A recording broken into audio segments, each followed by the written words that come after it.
आता पाहणार आहोत राजकीय टॉप 9 बातम्या। जुन्या पेन्शनवरून सरकारच्या बैठकीत तोडगा नाही, कोणताही ठोस तारीख न दिल्यामुळे संघटना संपावर ठाम। आजपासून सरकारी कर्मचाऱ्यांचा संप। मला गोळी मारली जाईल असा पोलिसांचा रिपोर्ट, विधानसभेत कागदपत्र दाखवत भुजबळांचा मोठा दावा।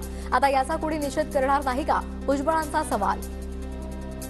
साहित्यावरून इनपुट आलेला आहे की भुजबळांना गोळी मारली जाईल। पोलिसांचा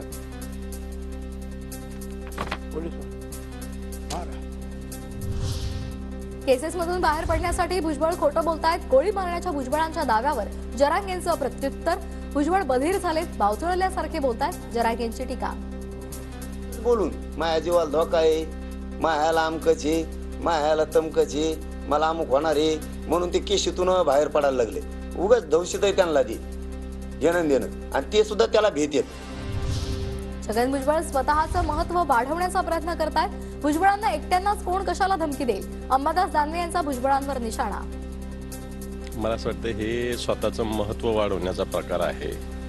भुजबळांना जे एकट्यांना धमकी द्यायची गरज काय पडली, कारण जे सगळं होईल वैधानिक मार्गाने होणार, त्यामुळे धमक्या देऊन विरोध करून किंवा पाठिंबा करून काही होणार नाही। जे काय होईल वैधानिक मार्गाने सगळ्या गोष्टी होणार आहेत।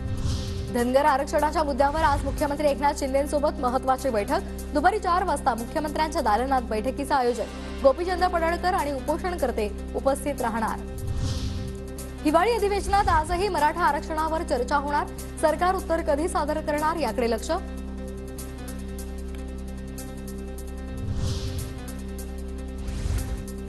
भाजप आमदारांसोबत देवेंद्र फडणवीसांची थोड्याच वेळात बैठक। अधिवेशनातील पुढची रणनीती ठरवण्यासंदर्भात देवगिरी या नागपूरच्या निवासस्थानी बैठक होणार। नागपुरामध्ये आज महायुतीच्या समन्वय समितीची बैठक। आगामी लोकसभा निवडणुकीसंदर्भात बैठकीत चर्चा होणार असल्याची माहिती। समन्वय समितीचे प्रमुख नेते बैठकीला उपस्थित राहणार। नागपूर विधिमंडळ परिसरामध्ये बॅनरद्वारे आरोग्य यंत्रणेसंदर्भात सवाल। पुण्यातील आरोग्य यंत्रणांकडे लक्ष देणार का? पुण्यामध्ये किडनी तस्करी करणाऱ्या रुबी हॉस्पिटलवर कारवाई संदर्भात सरकारला सवाल।